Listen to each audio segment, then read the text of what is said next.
L'histoire commence avec une voix nous expliquant que, dans ce monde, il existe des capacités. Ces capacités sont accordées par le fruit ancestral, celui que vous voyez à l'écran. Ensuite, la scène change pour nous présenter nos protagonistes, Alena, une jolie blonde amoureuse du héros, Light. Cependant, Light rêve de devenir un grand aventurier, le meilleur de tous. Il nous révèle qu'il a ce rêve depuis son enfance.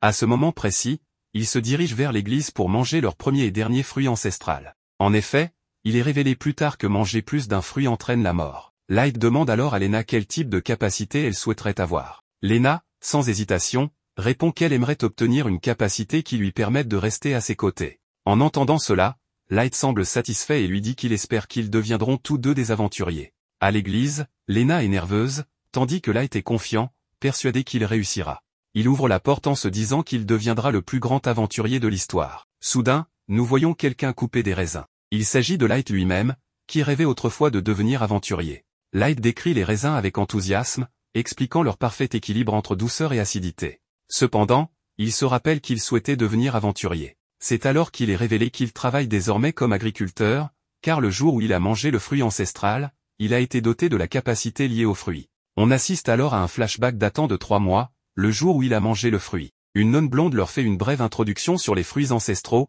expliquant qu'en mangeant ces fruits, ils débloqueront une capacité qui les aidera dans une profession qui leur correspond. Elle rappelle également qu'il est interdit de manger plus d'un fruit, car cela entraînerait une mort instantanée. La nonne mentionne que d'autres personnes ont essayé de le faire dans le passé et qu'elles en sont mortes. Lena demande alors à Light s'il savait cela. Light répond que oui, car tout aspirant aventurier devrait le savoir. Il est révélé que chaque aventurier possède une capacité incroyable. La nonne leur dit ensuite que recevoir une capacité est une bénédiction et qu'il n'y a rien à regretter. Lena, bien que nerveuse, mange son premier fruit. Il s'avère qu'elle a été bénie avec la capacité de la Sainte de l'Épée. La nonne blonde, stupéfaite, s'approche rapidement de Lena, lui disant qu'elle n'aurait jamais pensé voir une Sainte de l'Épée naître sous ses yeux. Elle informe le groupe que Lena est une élue, une personne qu'ils attendaient depuis longtemps. Rapidement, on lui demande de notifier les guildes. Lena se tourne vers Light en lui disant qu'il débloquera probablement une capacité de combat. Ensuite, le protagoniste mange son fruit. Il découvre qu'il a été béni avec la capacité de mettre des fruits. Une capacité qui, selon lui, est très éloignée du rêve d'être aventurier, car elle lui permet de récolter plus de fruits en moins de temps et d'accélérer leur culture. Light tombe sous le choc, sa vie semblant ruinée en un instant. Il demande s'il n'existe pas un moyen de retenter l'expérience, mais la nonne, sérieuse, lui rappelle qu'il est impossible de manger un autre fruit. Elle lui reproche également de ne pas avoir écouté ce qu'elle avait dit plus tôt. Alors qu'il reste abasourdi, Lena s'approche de lui pour le réconforter, lui disant qu'elle restera à ses côtés pour cultiver des terres ensemble et construire une plantation énorme. Mais la nonne, en colère, rétorque que Lena ne doit pas gâcher son don, car sa capacité est extrêmement rare, n'apparaissant qu'une fois par décennie. Elle insiste sur le fait que Lena doit devenir aventurière pour protéger le village. Contre son gré, la nonne emmène Lena, qui, tristement, demande à Light de s'entraîner en son nom. Le flashback se termine, et on retrouve Light, résigné, devenu le meilleur cultivateur de fruits du village. Il se lève pour vendre ses fruits, tout en se disant qu'il pourrait gagner plus d'argent si sa capacité pouvait marcher sur d'autres récoltes. Sur le chemin du retour, il tombe sur un poster de Lena annonçant qu'elle a été promue au rang S en un temps record. À ce moment-là, des enfants apparaissent, partageant le même rêve que Light, devenir aventurier. Cependant, on voit que Light n'a pas abandonné son rêve et s'entraîne seul avec une épée. Il se dit que, malgré l'absence d'une capacité de combat, il trouvera un moyen de devenir aventurier. Pour se réconforter, il décide qu'il deviendra aventurier s'il réussit à couper un tronc en deux. Mais après un essai raté, il tombe au sol, réalisant qu'il n'en est pas capable. Il pense alors à Lena, se demandant si elle l'a peut-être déjà oublié, 3 mois ayant passé depuis son départ. C'est alors qu'on découvre Ayla, une fillette sans capacité, vivant avec Light. Un flashback montre que le chef du village l'a confiée à lui, et depuis, ils vivent ensemble. Ayla est devenue une sorte de bras droit pour Light, l'aidant dans les tâches ménagères. Elle lui annonce que le dîner est prêt et l'invite à le goûter. Elle lui demande comment s'est passée la récolte, et Light lui répond que tout s'est bien déroulé, en particulier grâce à sa capacité. Il lui confie qu'il économise pour acheter une épée adaptée, car il ne renonce pas à son rêve de devenir aventurier. Light explique également à Ayla qu'il a séparé les fruits bénis dans des caisses marquées par des croix et des têtes de mort, lui demandant de ne pas les manger sans son autorisation. Cependant, Ayla, inquiète, lui avoue qu'elle a utilisé l'un de ses fruits pour préparer le ragoût du dîner. Le protagoniste est choqué et demande à Ayla comment elle a pu utiliser des fruits dotés de capacités dans la nourriture. Un peu nerveuse, Ayla répond qu'ils avaient l'air délicieux. À ce moment, un flashback lui revient, Les paroles de la nonne qui disait que manger un deuxième fruit pouvait causer une mort certaine. Alors que Light commence à briller et ressent une chaleur intense, il s'effondre. Ayla accourt, paniquée. Dans ses supposées dernières paroles, Light prend la responsabilité, disant que c'est de sa faute de ne pas lui avoir expliqué les fruits dotés de capacités. Il ajoute qu'elle n'a rien fait de mal avant de mourir. Mais tout cela n'était qu'une illusion. Light revient à lui et, confus, demande pourquoi il n'est pas mort. À cet instant, il débloque la capacité tant rêvée, le pouvoir du dieu de l'épée. Simultanément, la nonne, même à distance, sent ce qui vient de se produire. De son côté, Ayla commence également à briller. Elle obtient la capacité d'évaluation, ce qui lui permet de percevoir les capacités cachées des autres. En observant Light, elle découvre qu'il est immunisé aux effets mortels des fruits grâce à sa première capacité, le maître des fruits. Cela lui a permis de manger un deuxième fruit et de débloquer la capacité du dieu de l'épée. Ayla informe Light que son pouvoir d'attaque augmentera considérablement lorsqu'il manie une épée. Light, excité, prend son épée et s'entraîne à nouveau à couper un tronc. Une lumière l'entoure, et cette fois, il réussit à le couper en deux d'un seul coup. Il réalise même que son coup a aussi sectionné un tronc plus grand situé derrière. Émerveillé, il se dit qu'il est probablement la seule personne au monde à posséder deux capacités. Le lendemain, la scène change.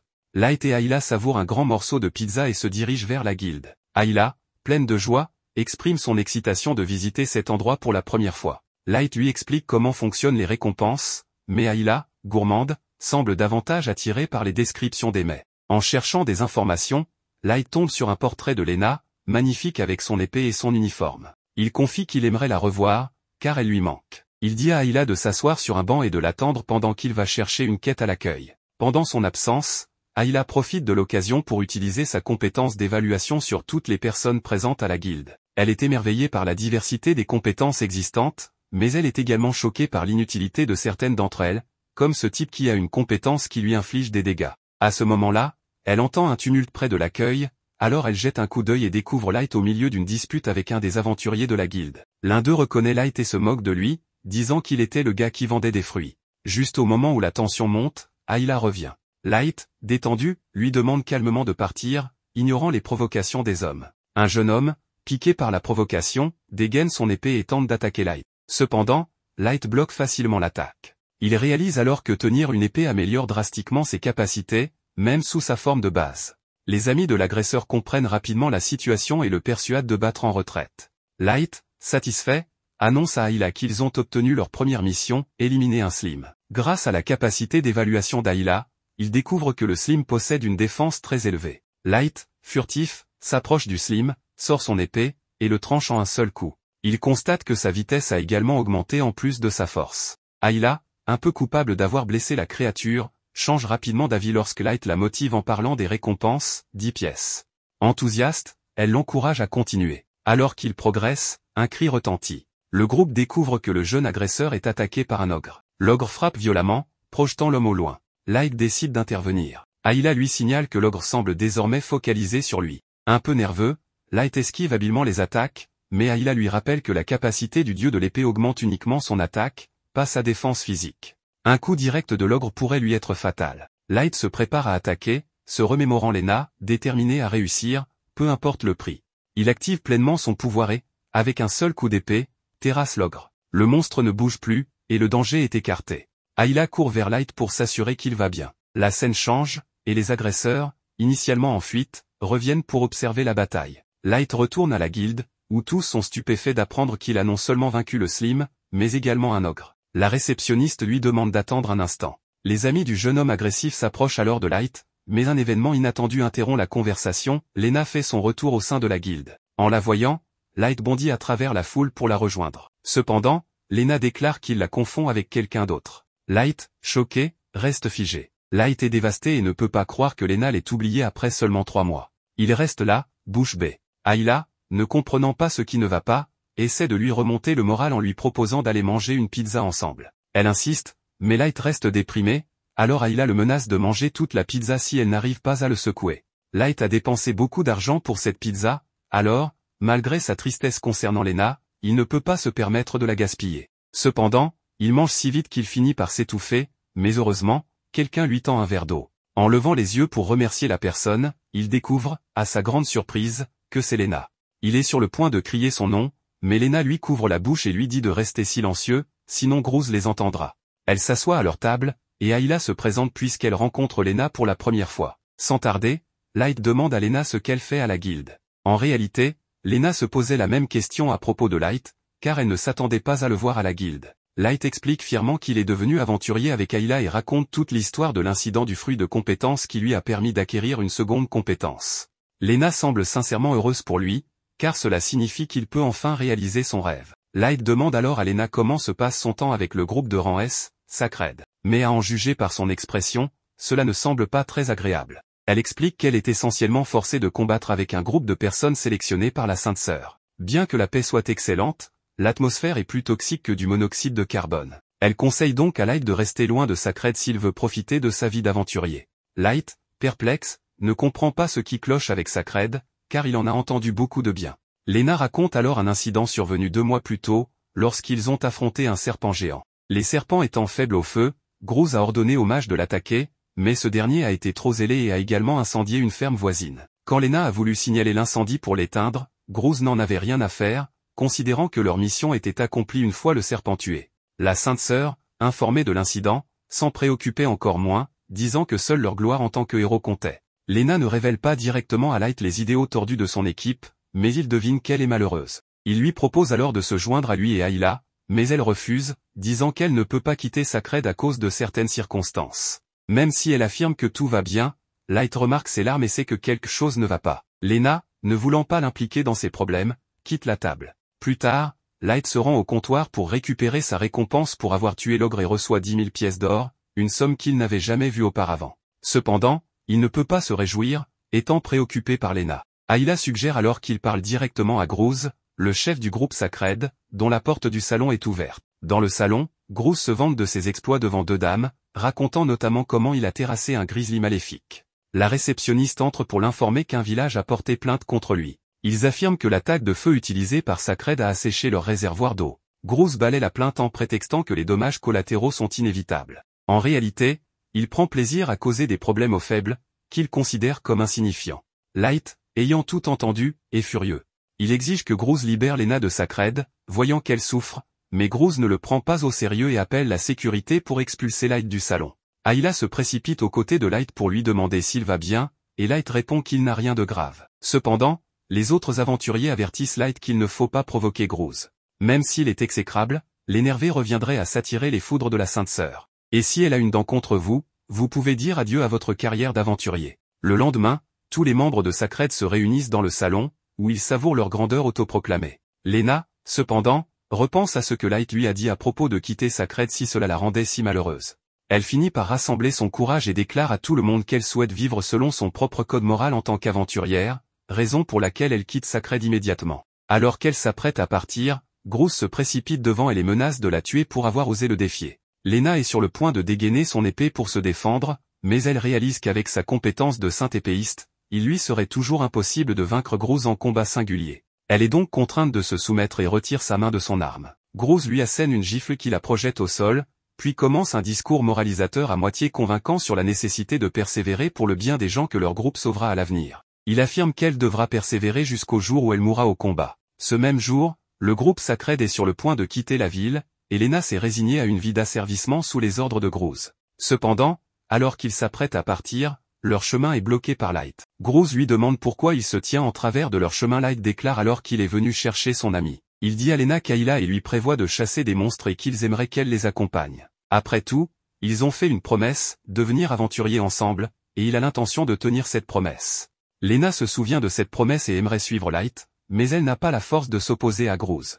Elle demande donc à Light de la laisser tranquille avant qu'il ne se blesse. Groose, voyant que Lena rejette l'offre de Light, tente de le faire partir, mais Light refuse d'abandonner. À la place, il déclare vouloir un duel avec Groose pour obtenir la liberté de Lena. Groose refuse d'abord, affirmant qu'il n'a aucune raison de combattre un inconnu. Mais Light le provoque en insinuant qu'il a peur de perdre contre un simple inconnu. Ne pouvant tolérer un tel affront public, Groose accepte finalement le duel, prévoyant de faire de Light un exemple. Il impose cependant une condition, si Light perd, il sera banni de la guilde des aventuriers pour toujours et ne pourra plus jamais remettre les pieds en ville. Light accepte ces conditions, mais Lena tente de le dissuader, car elle pense qu'il ne peut pas gagner un duel à l'épée contre Groose.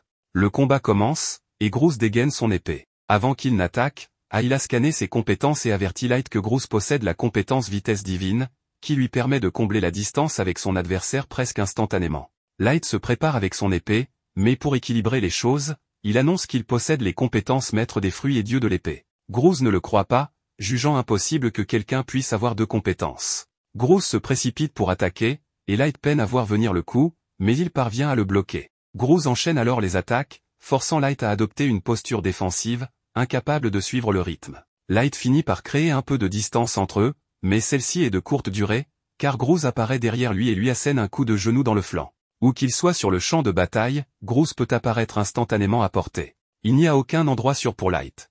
Light reconnaît que Groose est incroyablement fort, mais il refuse d'abandonner et charge à nouveau. Malheureusement, Groose esquive son attaque et, profitant du déséquilibre de Light, détruit son épée. Avec son arme détruite, Light semble en mauvaise posture. Pourtant, Groose, magnanime, propose d'épargner Light si Lena jure de lui être loyale pour le reste de sa vie. Mais Light assure à Lena qu'elle n'a pas à s'inquiéter, car il trouvera un moyen de gagner. Face à la foi que Lena place en lui, Light refuse de céder. Ne trouvant pas d'arme, il emprunte un balai à un spectateur pour continuer le combat. Groose pense que Light se moque de lui, et il n'a pas tout à fait tort, car Light aurait facilement pu emprunter l'épée de Lena. Pourtant, Light est pleinement convaincu qu'il peut vaincre Groose avec ce balai. Il commence alors à visualiser le balai comme une épée et se prépare aux attaques de Groose. Jusqu'à présent, Light était en difficulté parce qu'il se concentrait trop sur les mouvements de Groose. Cependant, grâce à sa compétence de dieu de l'épée, il possède des réflexes incroyables. Cette fois, il décide de se laisser guider par son instinct et d'attaquer au bon moment.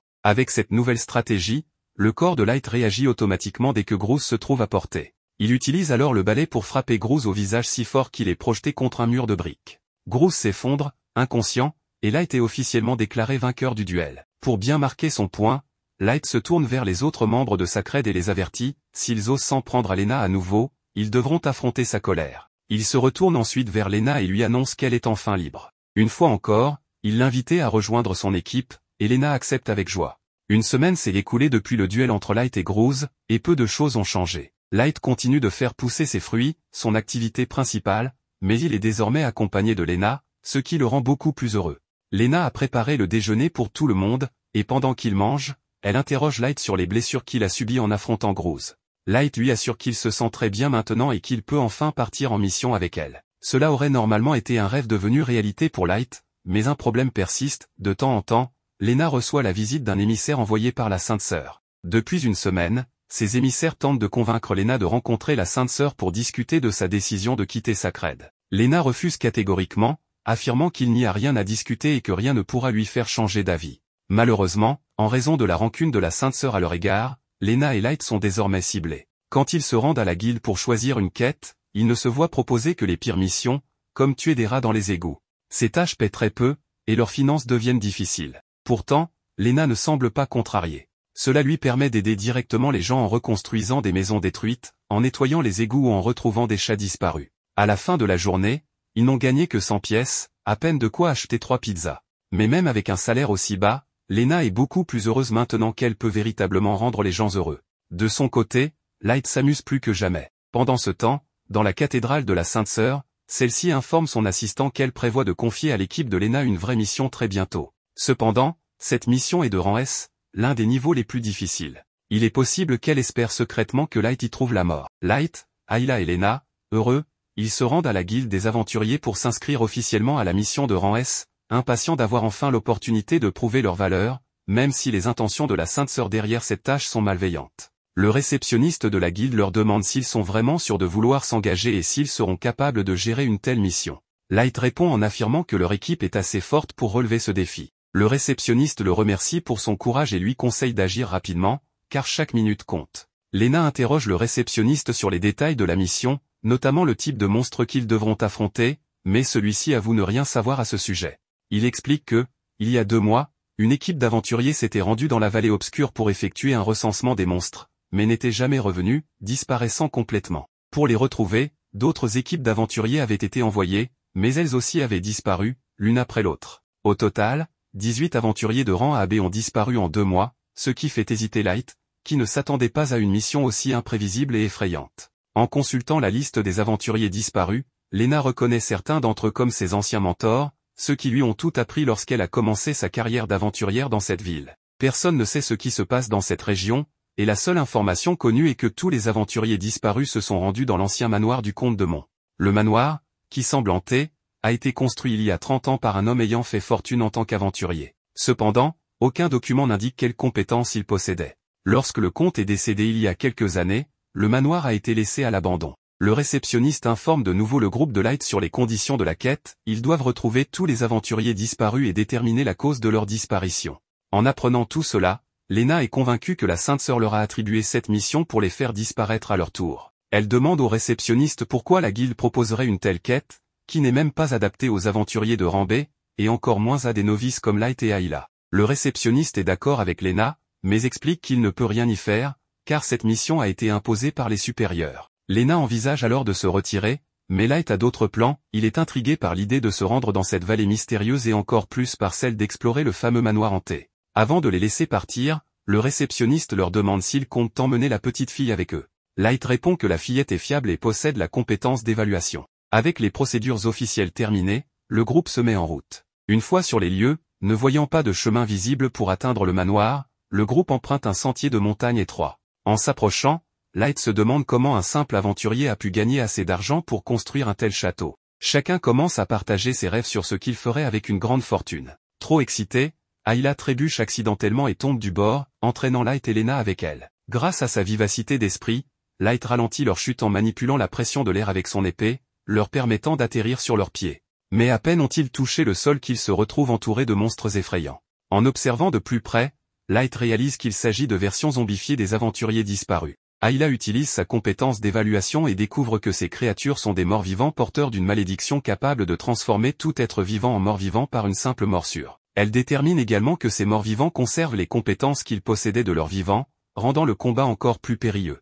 Light hésite, ne voulant pas blesser ses compagnons aventuriers transformés, mais cette hésitation manque de lui coûter cher lorsqu'un zombie s'approche dangereusement pour le mordre. Heureusement, Lena intervient à temps, éliminant la créature tout en priant pour le repos de son âme. Elle convainc Light que la seule façon de libérer ces pauvres âmes est de les envoyer dans l'au-delà. Light finit par accepter, mais lorsque les rangs des morts-vivants commencent à grossir, il décide de les ignorer pour se réfugier à l'intérieur du manoir. Cependant, ils y trouvent encore plus de morts-vivants les attendant. Imperturbable, Lena se lance dans une démonstration de son incroyable maîtrise de l'épée, laissant Light et Ayla impressionnés. Cette démonstration rappelle à Light que son ami d'enfance est toujours plusieurs pas devant lui. Pour devenir son égal, il décide de redoubler d'efforts et se joint à elle dans la bataille, éliminant les monstres à ses côtés. Cependant, dans l'excitation du combat, il oublie de protéger Ayla, qui se retrouve menacée par un mort-vivant en armure. Lena intervient une fois de plus, frappant avec précision les failles de l'armure et neutralisant l'ennemi d'un seul coup. Avec le rez-de-chaussée dégagé, Lena propose de monter au 2e étage.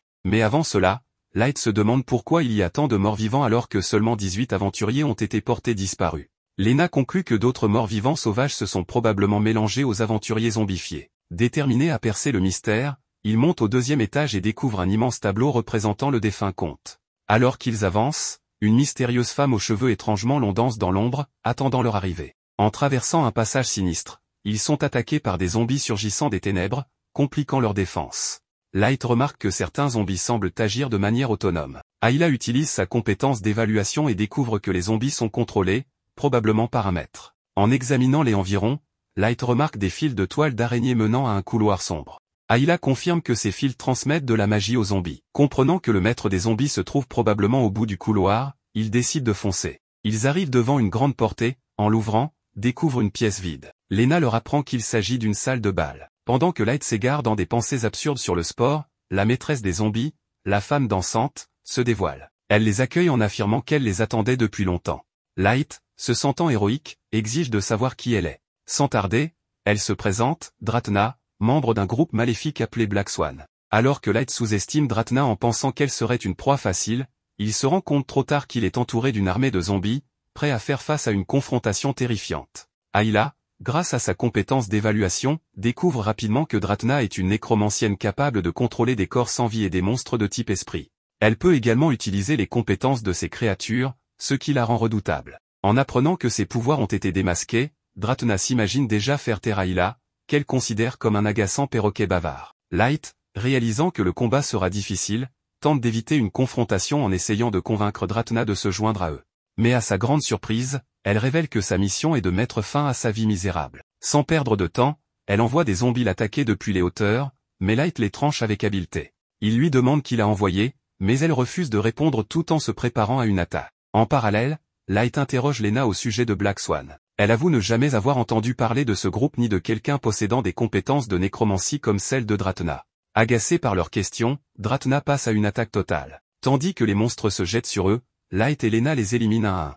Observant leur coordination, Dratna décide de les séparer en envoyant Brock et Shura, deux anciens amis de Lena, transformés en zombies. En voyant ces visages familiers, Lena est submergée par l'émotion et reste figée. Ayla, inquiète, rappelle à Lena que ces zombies possèdent des compétences redoutables, Brock a des griffes acérées, et Shura peut créer des doubles d'elle-même lors de ses attaques. Mais Lena, perdue dans ses souvenirs de leurs moments passés ensemble, hésite à les affronter. Pendant ce temps, Dratna, furieuse de l'intervention d'Ayla, envoie des zombies pour l'attaquer. Heureusement, Light intervient à temps, défendant Ayla tout en combattant les assauts incessants des créatures. Malgré la difficulté de protéger Ayla tout en se battant, il tient bon. De son côté, Lena se remémore l'accueil chaleureux que Brock et Shura lui avaient réservé lorsqu'elle était arrivée dans la ville sainte. Résolue à leur offrir un dernier hommage digne, elle coupe les fils magiques qui les contrôlent avant de leur donner un repos définitif. Avec ses anciens amis enfin en paix, Lena se retourne pour voir Light et Ayla toujours aux prises avec les zombies. Light, épuisé après avoir affronté de nombreux ennemis, se rend compte qu'il est difficile de combattre tout en protégeant Ayla. C'est alors qu'une idée lui traverse l'esprit, les zombies ont-ils été créés par nécromancie? Ayla utilise son évaluation sur Dratna et confirme que cette dernière ne peut que contrôler les zombies, sans pouvoir en créer. Une nouvelle question surgit, d'où viennent ces créatures? Avant qu'Ayla puisse approfondir sa recherche, Dratna, sentant que son secret est en danger, envoie d'autres zombies attaquer Ayla. Mais Light intervient de nouveau, protégeant Ayla et lui demandant de grimper sur son dos. Ensemble, ils continuent de repousser les zombies tout en espérant mettre fin au règne de Dratna et rendre ses âmes à leur véritable maître dans l'au-delà. Light poursuit sa lutte acharnée tandis qu'Ayla tente de découvrir pourquoi il y a tant de morts vivants. Light, pour offrir une meilleure vue à Ayla, s'élance et se suspend à un chandelier, mais n'étant pas habitué à l'effort physique, son bras commence à lui faire mal. Heureusement, Ayla parvient à trouver un mort-vivant qui utilise la magie d'invocation. Dratna remarque qu'ils sont sur le point de percer son secret, alors que Light est choqué de voir que le mort-vivant invoquant les zombies c'est nul autre que le comte lui-même. De plus, sur l'un des balcons se tient une figure terrifiante ressemblant à un dieu de la mort ou une faucheuse, un monstre dangereux qui transforme les vivants en morts-vivants. La créature attaque Light, mais il parvient à esquiver, sachant que tout contact avec sa boue ou sa faux le condamnerait à devenir un mort-vivant. Les garçons pensent que Dratna contrôle la faucheuse, mais elle révèle que c'est en réalité le comte qui l'a invoqué. Cependant, il est finalement devenu un mort-vivant à cause de son propre monstre. Light comprend alors que les disparitions ont commencé parce que le comte invoquait la faucheuse. Tous les aventuriers venus sur place ont rencontré une fin tragique face à elle. Troublé, Light se demande pourquoi un aventurier aussi accompli que le comte aurait invoqué un tel monstre. Dratna lui explique que Light est naïf, cherchant toujours à voir le bon côté des choses. Elle lui demande s'il connaît les compétences tabous, précisant que leur possession entraîne le rejet et la haine des autres. L'invocation, compétence du comte, est l'une de ses aptitudes tabous. D'abord traité en héros grâce à son pouvoir, le comte a commencé à susciter la méfiance lorsqu'il a invoqué des monstres puissants. Les gens ont alors imaginé qu'il pourrait un jour se retourner contre eux, ce qui a conduit le peuple et le gouvernement à le craindre et à l'accuser à tort de trahison. Light comprend que le comte s'est réfugié dans ce lieu isolé pour fuir cette persécution. Dratna raconte que malgré cela, des assassins ont continué à venir pour l'éliminer, sous prétexte d'enquêter sur la densité des monstres. Le comte aurait peut-être invoqué le monstre pour effrayer les intrus, ou peut-être avait-il décidé qu'il était temps que tous périssent. Light découvre avec surprise que la guilde ne leur a jamais parlé de cette histoire. Dratna, satisfaite, lui révèle qu'avec sa compétence de nécromancienne, elle peut contrôler l'invocateur et manipuler un nombre infini de marionnettes. Light, inquiet, réfléchit aux conséquences de sa propre compétence, maître des fruits, qui lui permettrait d'obtenir des capacités infinies. Il craint de connaître le même sort que le comte. Ayla lui demande s'il va bien, et Light décide de se concentrer sur la protection d'Ayla. Alors que Light continue de combattre les morts vivants, il révèle à Ayla qu'il n'attaque qu'avec un schéma précis jusqu'à ce qu'il reçoive de nouvelles instructions. Cela lui donne l'idée de détourner l'attention de Dratna, permettant ainsi à Lena de détruire la faucheuse. Dratna est bouleversé de voir son monstre vaincu, et Light élimine rapidement le comte. Avant de disparaître, ce dernier confie qu'il déteste les compétences et avertit Light qu'il subira le même sort. Mais Light refuse de finir comme lui. Dratna, déterminé, utilise les restes du comte pour invoquer un nouveau monstre avant sa disparition complète. Les garçons ressentent un immense pouvoir en cours d'invocation, et tous les morts vivants présents disparaissent. Devant eux apparaît un énorme dragon squelettique. Dratna est stupéfaite de voir que le monstre qu'elle a invoqué est bien plus grand et puissant qu'elle ne l'avait imaginé. Cependant, elle réalise qu'elle n'a aucun contrôle sur lui. Lena, quant à elle, ignorait l'existence des dragons maléfiques ou pensait qu'ils n'étaient que des légendes. Tout ce qu'elle sait, c'est qu'ils représentent des cibles d'un niveau si élevé que même les aventuriers de rang S ne s'en approchent pas. Ayla avertit ses amis qu'ils ne doivent pas affronter cette créature, car le dragon maléfique est résistant aux attaques tranchantes. Malgré cela, Light refuse d'abandonner et tente une attaque avec son coup démoniaque, mais son épée se brise. Il esquive de justesse une attaque du dragon et se demande ce qu'il pourrait bien faire contre une telle menace. Ayla propose alors une idée, il montre à Light une des fameuses fruits de compétence. Lena, surprise, demande pourquoi Ayla possède un tel fruit, tandis que Dratna, impressionnée par le dragon qu'elle ne peut contrôler, finit par s'évanouir. Un mystérieux individu surgit à ce moment et emporte Dratna. Le dragon maléfique attaque les garçons. Light, après avoir esquivé, déclare qu'il n'a d'autre choix que de manger l'un des fruits dans l'espoir d'obtenir une compétence utile. Lena s'oppose à cette idée, la jugeant trop risquée, car le fruit pourrait lui conférer une compétence incompatible avec ses aptitudes. Light lui répond qu'ils n'ont pas d'autre alternative et qu'il ne craint rien grâce à sa compétence de maître des fruits, qui le rend immunisé contre leur poison.